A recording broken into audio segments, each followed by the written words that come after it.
হ্যাঁ পড়ানো করলো।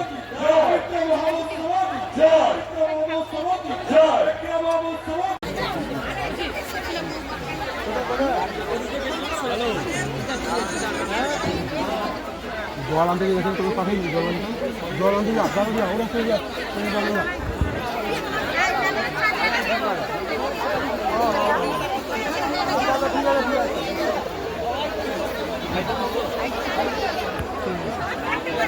হ্যাঁ মার সাথে এসছে সে এখানে ঠাকুরের সাথে ঠাকুরের কাজ করবি না ইউনিভার্সিটি দাদুর কাছে এসছে না এখানে প্রণাম করতে তুমি প্রণাম করে আবার চেষ্টা করে সেখানে কাজ করো আছে এখানে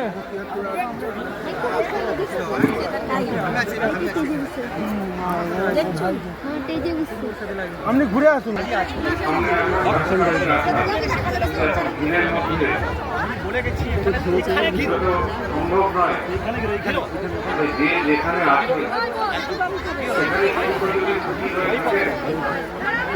ঠিক আছে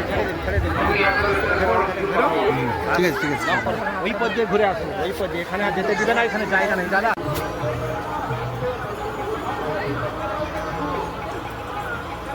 আমরা রোগ শোক ব্যাধি জরা দুঃখ গ্লানি মুক্ত জীবন এরকম সংঘাতবিহীন জীবন এটা থেকে আমরা দূরেই থেকে যাব। একটা জিনিস এখন তো এই যে চারিদিকে যে ডিপি ওয়ার্ক হচ্ছে দীক্ষাপত্রের কাজ সব দাদারা মায়েরা তাদের মতো করে বিভিন্ন জায়গায় যাজন কার্যে বেরোচ্ছেন, ঠাকুরের পরশ নিয়ে তারা যাচ্ছেন, বাড়ি বাড়ি ঘুরছেন, পাড়ায় পাড়ায় পল্লীতে পল্লীতে এলাকায় এলাকায় ঘুরছেন এবং নতুন নতুন কত মানুষ নিয়ে নিয়ে ঠাকুর বাড়িতে দেওঘরে যাচ্ছেন আশ্রমে আচার্যদেবের কাছে। আচার্যদেব একটা কথা বারবার বলেন, আপনারা হয়তো যারা দেওঘরে যান ওইখানে নাটমণ্ডপে যারা বসেন তারাও হয়তো শুনেছেন, অনেকবার শুনেছেন। আচার্যদেব একটা এত সুন্দর কথা বলেন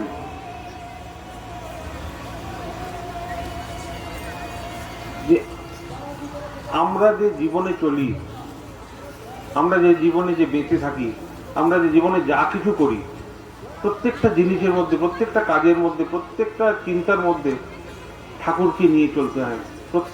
প্রত্যেক পদক্ষেপে সেটা কেমন, এই ধরেন বাজারে যাচ্ছেন কিছু জিনিস কিনতে,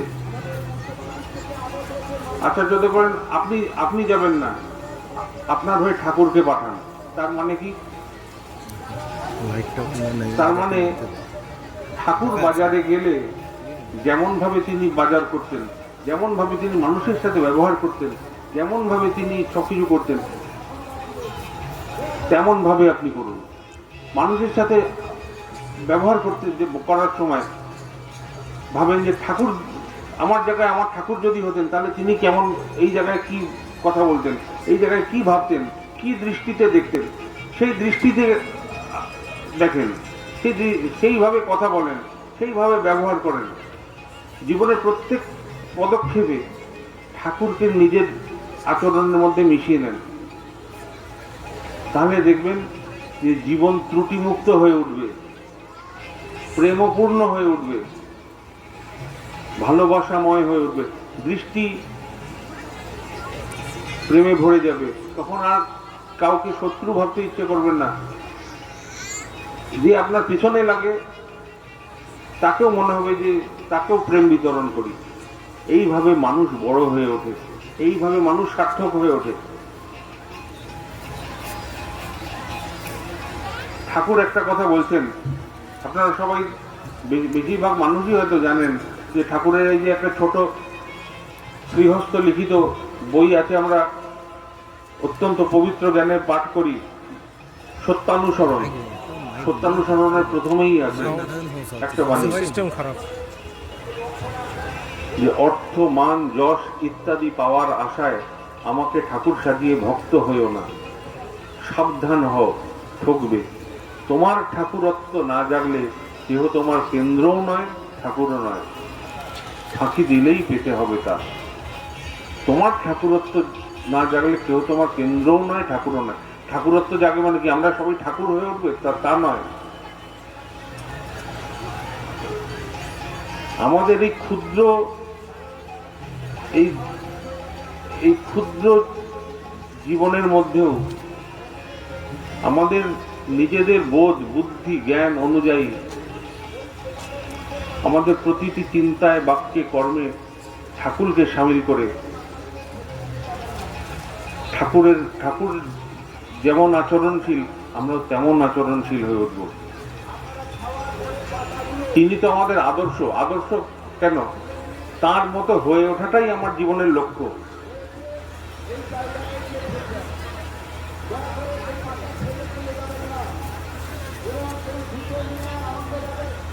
এখন আমি আমার দুর্বলতাকে আঁকড়ে থাকার জন্য নানা রকম বাহানা দিতে পারি, অজুহাত দিতে পারি যে ঠাকুর তো ঠাকুর, আমরা কি তার মতো হতে পারি? এটাই হচ্ছে আমাদের সব থেকে বড় ত্রুটি। আমরা নিজেদের ত্রুটিটাকে এত সুন্দর করে আগলে রাখতে চাই, পরিপোষণ দিতে চাই, তাই জন্য আমাদের ত্রুটিমুক্ত জীবন আমরা লাভ করতে সক্ষম হই না। এটা এক মুহূর্তের ব্যাপার। নিজের দুর্বলতাকে চেনা, স্বীকার করা এবং সংশোধন করা। নিজের গায়ের যে ধুলোটা আছে সেই ধুলোটাকে আগে ধুলো হিসেবে জানতে হবে। এটা যে ধুলো সেটাকে স্বীকারও করতে হবে এবং ধুলোটাকে ঝেড়ে পরিষ্কার করতে হবে। তাহলেই আমরা আমাদের গায়ের ময়লাটা দূর হবে, ধুলোটা দূর হবে। আমাদের জীবন প্রত্যেকটা জায়গাতেই চিন্তায় ভাবনায় কর্মে আচরণে ব্যবহারে সবকিছুর মধ্যে এইগুলো আমরা যদি সঠিকভাবে প্রয়োগ করি, নিজেদের পারিবারিক জীবনে নিজেদের পরিবেশের সাথে আমাদের যে জীবন, আমাদের যে কর্মক্ষেত্র, আমাদের যে মানে আমাদের প্রত্যেকের জীবন যাদেরকে নিয়ে তাদের মধ্যে যদি আমরা এইভাবে আমরা আচরণ করি তাহলেই কিন্তু জীবনের সব সংঘাত দূর হয়ে যায়, ঝামেলা দূর হয়ে যায়।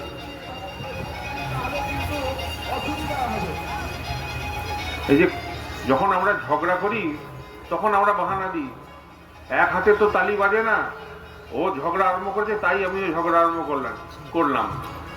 এবার আমি তার পরিপ্রেক্ষিতে একটা কথা বলতে পারি যে এক হাতে তো তালি বাজেই না, তাহলে ঝগড়া আরম্ভ করলে আপনি তালি না বাজালে আর ঝগড়া তো হবে না। ব্যাপারটা তো এরকম। ঝগড়া করাটা কাম্য না করাটা কাম্য, সেটা আগে ঠিক করতে হবে। এরকম প্রত্যেকটা ব্যাপার যদি আমরা এইভাবে ভেবে করি,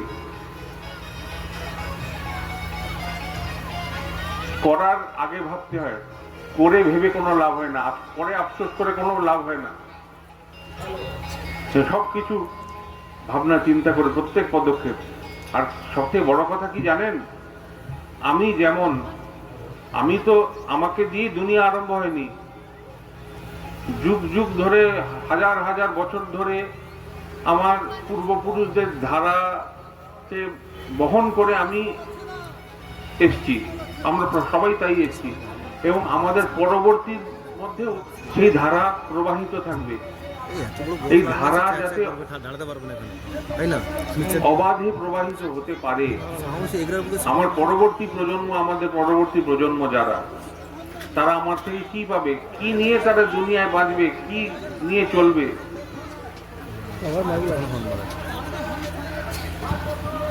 আমাকে মিথ্যে কথা বলতে দেখে সে মিথ্যেবাদী হয়ে উঠবে? আমাকে কাউকে ঠকাতে দেখে সে ঠকবাজ হয়ে উঠবে? না, আমার ভাবনা চিন্তা কর্ম সবকিছুর মধ্যে ঠাকুরকে দেখে সেও ঠাকুরময় হয়ে উঠবে।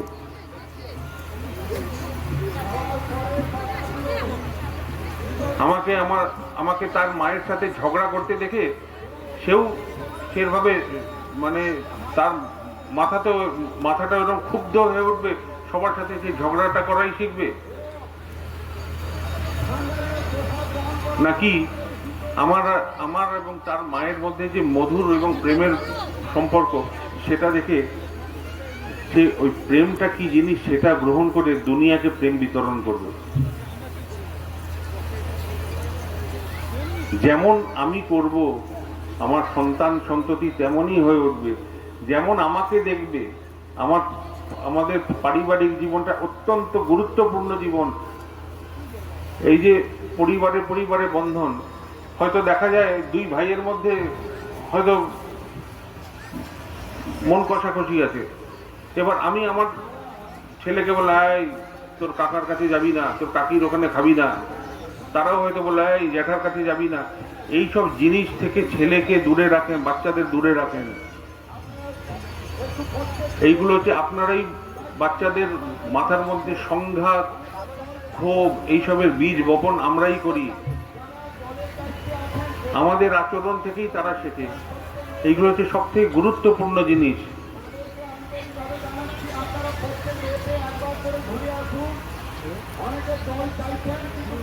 যেমন করব তেমনই ফল পাবো, তার অ্যাকচুয়াল এদিকও নয়, অ্যাকচুয়াল ওইদিকও নয়। আমার করার জন্য আমার যা লাভ, আমি যা পেয়েছি তা ভালোই পাই মন্দই পাই, তার জন্য আর কেউ দায়ী নয়, আমিই দায়ী। এরকম যদি মনে করি, অন্যের উপর দোষারোপ করে নিজের গা ঝাড়া দিই, তাহলে কিন্তু দায় এড়াতে পারি না।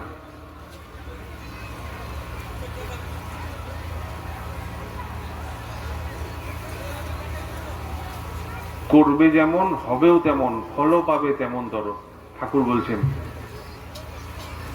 আমরা যেমন করব তেমনই যোগ্য হয়ে উঠব, আর যখনই যোগ্য হয়ে উঠব তখনই আমাদের প্রাপ্তি ঘটবে। পাওয়াটা যে যা পাওয়ার কথা তা পাইতে গেলে আমার যোগ্যতা দরকার, আর যোগ্যতা অর্জন করতে গেলে সেই কর্মের মাধ্যমেই যোগ্যতা অর্জন করতে হয়। এটাই হচ্ছে সহজতম কথা। এত সহজ কথা আর কেউ কখনো বলেননি। ঠাকুর আমাদের যত জীবনটাকে সহজ করে দিয়েছেন, যতটা ভার মুক্ত করে দিয়েছেন। আমরা কিন্তু এই যে আমি যে কথাগুলো বলছি, আপনারা সবাই কিন্তু কথা প্রসঙ্গে আলাপ আলোচনা এইসব কথা আলোচনা করেন, সবাই করেন, কিন্তু আমাদের মূল ব্যাপার হচ্ছে যে আমাদের আচরণে, আমাদের কথায় প্রকাশিত হয়, কিন্তু আচরণে যখন সেটা মূর্ত হয়ে না ওঠে, যদি না ওঠে, তাহলে কিন্তু সেই ফল পাওয়া যায় না। কথায় কি চিড়ে ভেজে? কথায় চিড়ে ভেজে না।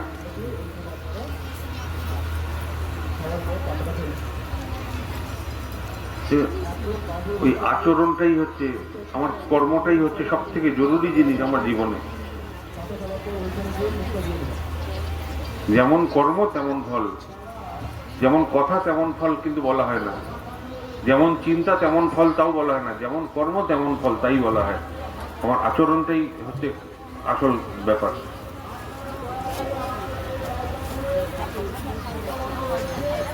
তাহলে আর আমাদের আরেকটা অত্যন্ত দুর্বল দিক আছে, আমরা অন্যের সার্টিফিকেটের উপর নির্ভর করে আমরা কাজ করি।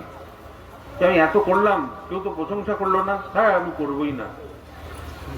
মানে অন্যের সার্টিফিকেটের জন্য যেন আমরা বসে আছি। কেউ কারোর সার্টিফিকেটের উপর ধার ধারবেন না। কে আমাকে কি বললো, ভালো বললো না মন্দ বললো, আমাকে মহাপুরুষ বললো না ভণ্ড বললো, চোর জোচ্চোর বললো, তার উপর আমার জীবন নির্ভর করে না। প্রত্যেকে তার চিন্তা ভাবনা দৃষ্টিভঙ্গি অনুযায়ী দেখে বা বলে।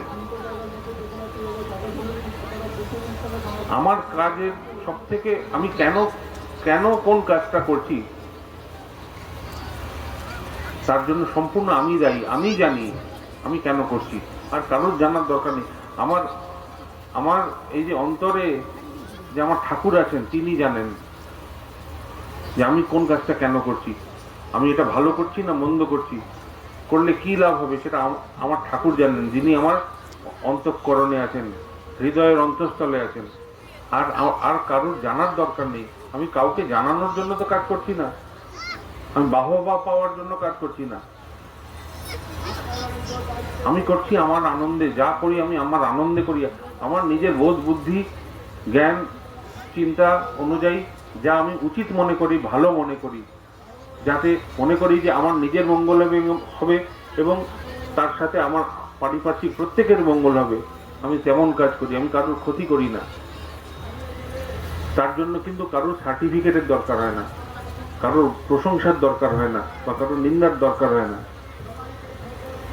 আর আমরা প্রত্যেকটা কাজের মধ্যে এটাই খুঁজি যে কই ও তো এই কথা বললো, সে তো তাই কথা বললো, অমুক তো আমার প্রশংসা করলো না, এই এত করলাম কেউ তো কিছু বললো না, তাহলে আমি করবোই না কিছু।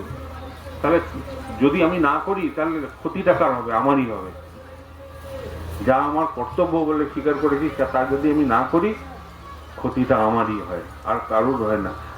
আমার জায়গায় আরো 10 জন জুটে যাবে আমার কাজটা করে দেওয়ার জন্য, আমি যদি না করি তাহলে ক্ষতিটা আমার হবে। এইগুলো খেয়াল রেখে যদি আমরা চলি, আমাদের জীবনের প্রত্যেকটা পদক্ষেপ কিন্তু মসৃণ হয়ে ওঠে, সুন্দর হতে থাকে আমাদের জীবন, আমাদের দৃষ্টি ভঙ্গি চলা আচরণ সবকিছু এমনি সুন্দর। যারা ঠাকুরকে ভালোবাসে তারা এমনি সুন্দর। এই দেখেন, এই যে এত যে ভিড়, এখানে এই যে প্যান্ডেলে বসে আছেন আপনারা, তার বাইরেও অনেক লোক, তার দ্বিগুণ লোক হয়তো বাইরেই দাঁড়িয়ে আছে, আরো চারিদিকে ছড়ানো ছিটানো কত লোক। কিন্তু দেখেন কি সুন্দর একটা নির্মল একটা শান্তি, মনে হচ্ছে যেন এটাই হচ্ছে স্বর্গ। এর বাইরে কোনো স্বর্গ হয় বলে আমার মনে হয় না। এটাই তো স্বর্গ। এই যে ঠাকুরকে নিয়ে মশগুল হয়ে আছি আমরা, ঠাকুরময়তা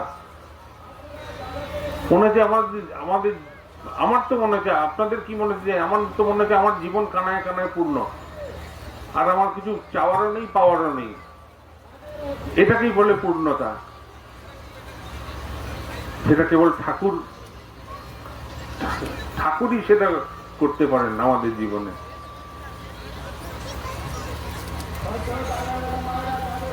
আলাদা কোনো চাওয়া পাওয়ার লক্ষ্যে না দৌড়ে ঠাকুরকে কেবল ভালোবাসেন, ঠাকুরের জন্য বাঁচেন, ঠাকুরকে তৃপ্ত করার জন্য যা কিছু করেন, তাহলে দেখবেন জীবনের প্রত্যেকটা কাজ, চাকরি করেন, বাকরি করেন, চাষ করেন, বাস করেন, ব্যবসা করেন, যাই করেন, পড়াশোনা করেন, ঘরকন্না করেন, যে যাই করুক না কেন, প্রত্যেকটা কাজ সফল হয়, প্রত্যেকটা কাজ সাকসেসফুল হয়, জীবনটাই সফল হয়ে ওঠে, সার্থক হয়ে ওঠে। কি এমনি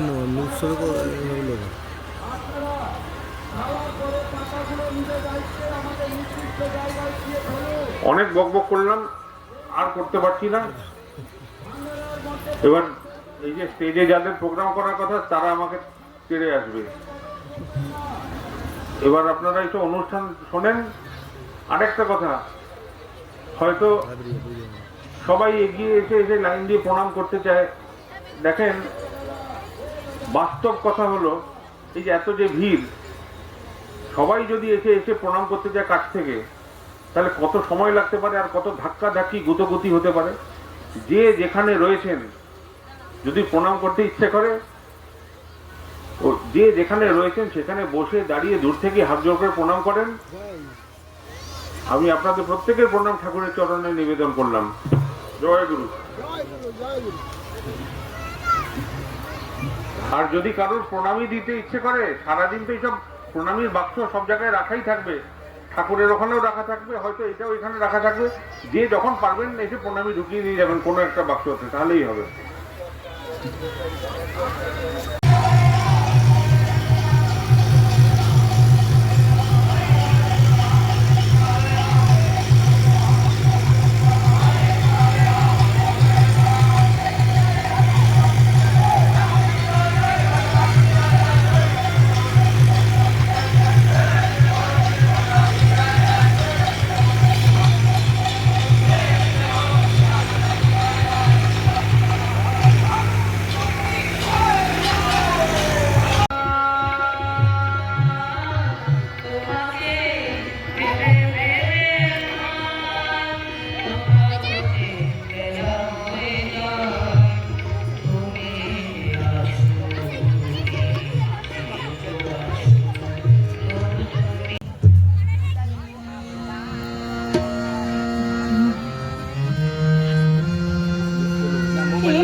হরি বল